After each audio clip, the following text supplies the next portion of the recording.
Welcome to Ag on Wheels. Today, we find ourselves along the Rio Grande River with Max Schuster, who owns Verde Vegetable. He and his family are prominent vegetable growers. Well, Max, I eat like a bird, and you're a vegetable grower, so you got plenty of vegetables for me? We sure do. All right, let's go take a look. Let's go.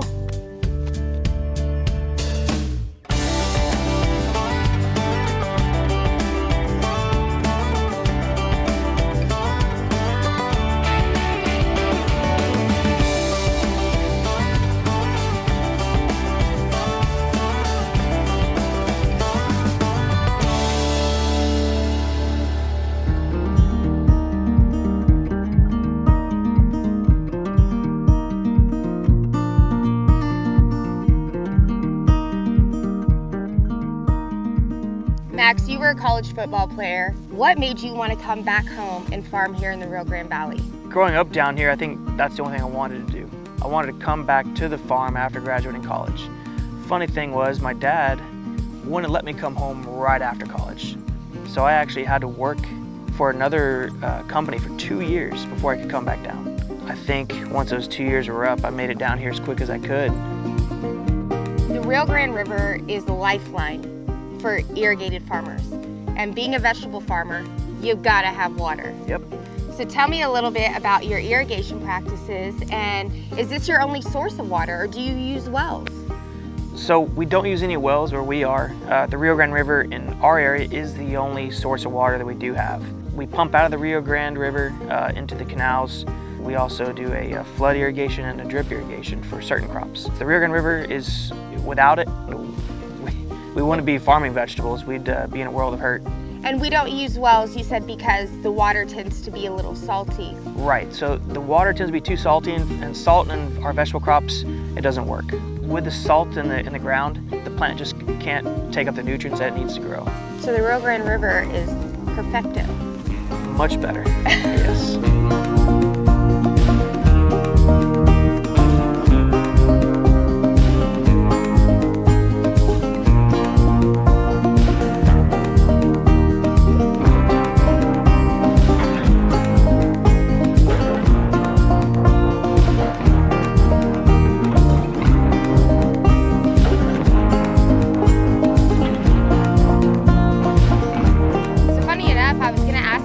Insect pressure, since you plant and harvest year-round as you're holding a grasshopper. What kind of insect pressure do you face here in the Rio Grande Valley?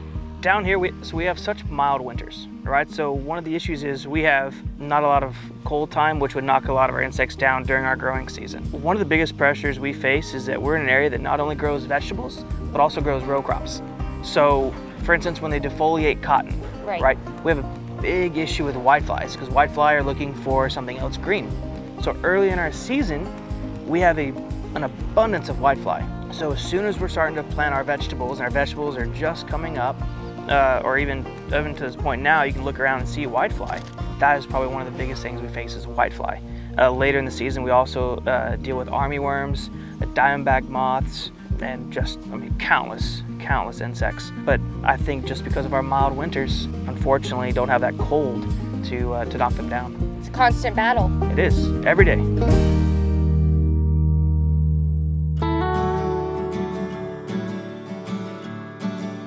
You're unique to this area because you are not only a conventional farmer, but you're also an organic farmer and a row crop farmer, which means you plant and harvest year-round. Mm-hmm. So what do you do to ensure the protection of your crops? Because I'm assuming that the insect pressure is extremely high. It is. Early on, especially when we're planting, we apply Derivo. So we'll side dress that in, And basically that gives the crop about an extra 5-6 weeks of protection. And so we've noticed a big difference with that. And so that's one way we've combated them, is just helping to apply an insecticide early on, at planting time. So once that root gets into the Derivo, it'll protect the plant for about 5-6 weeks. And so you say that, and I know that in today's day, a lot of people are scared of chemicals. And since you're an organic farmer, what do you do to ensure that quality and that it's safe? Because organic is sprayed as well. Correct, organic is sprayed as well. On the conventional side, following the labels. The biggest thing is making sure we're doing what we're supposed to be doing. So typically when we're getting close to harvest time, we try to stay away from as many chemicals as we can. The other thing we do is once this stuff gets harvested, we do take it up to our office and we wash before we pack it and send it to the grocery stores. So Max, let's say with cilantro, that's a pretty dense plant, and when it's harvested, it's bunched up and wrapped.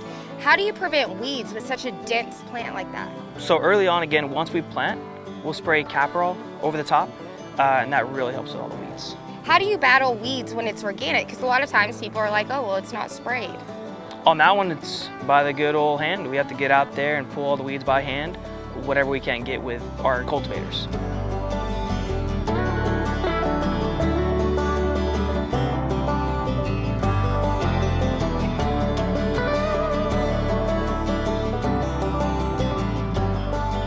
So you came back to the farm after college. How do you incorporate your growing family, and how did your family originally get started?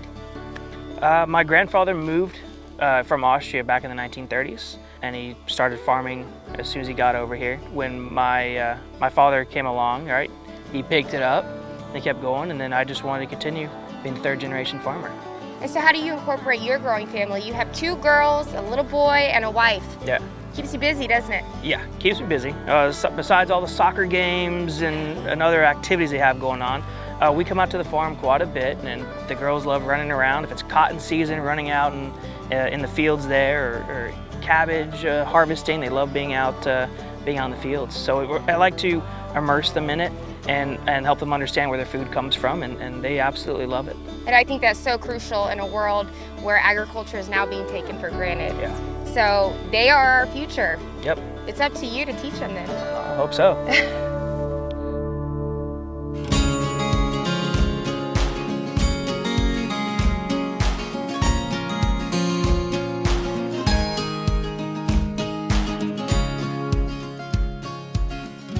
In a world where every day that goes by, it gets tougher and tougher to farm, what motivates you to get out of bed every day and keep doing what you do? Family. I think that's one of the biggest reasons why I do this. Just to continue the legacy of my grandfather and my father. They've done just an amazing job of where my grandfather started with nothing to where we just continue to grow and grow. I just want to continue that legacy that they have provided for the younger generations and keep that, pass that on to my children, and hopefully one day they can pass on to their children. You farm over 35 different types of vegetables. How in the world do you manage when each one is ready to be harvested? Like trial and error. Seriously, it's one of those where first getting back, we try a lot of new crops. So sometimes you talk to one farmer and it takes 50 days to grow, but you go to another farmer with that same crop will take 60 days to grow. I think over time we've compiled a list of what grows together. For instance, like this bok choy and Napa, they look so different, the sizes. They do. But they're gonna come off at the same time. That's so interesting. Yeah, so the Napa takes about 90 days to grow, and the bok choy takes about 65, 70 days. So when we plant the Napa, we'll come in 3 weeks later and plant the bok choy. So that way they'll come off together when we harvest.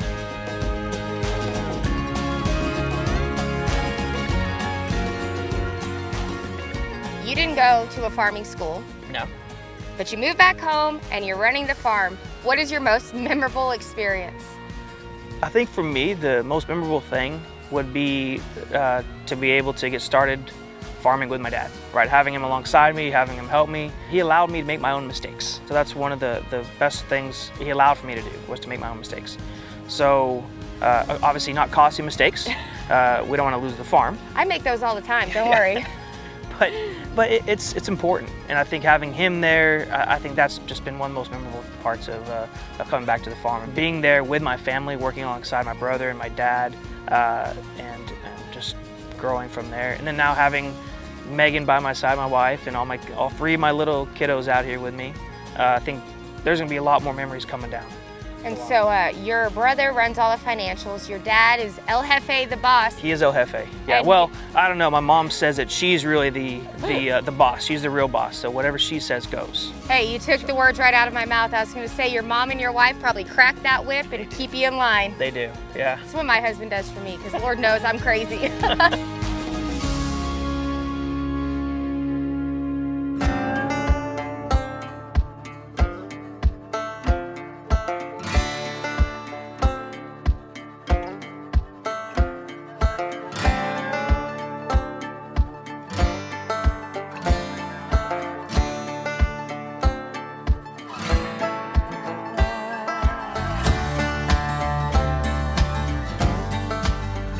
Max, thank you so much for allowing me to come out here and see just a little sliver of your operation. I learned something new. I love seeing all your crops, and I'm sure I'll be back. Oh, I enjoy having you out here. Look forward to having you back. Where will Ag on Wheels be next? Only God knows. Maybe me too. We'll see you next time.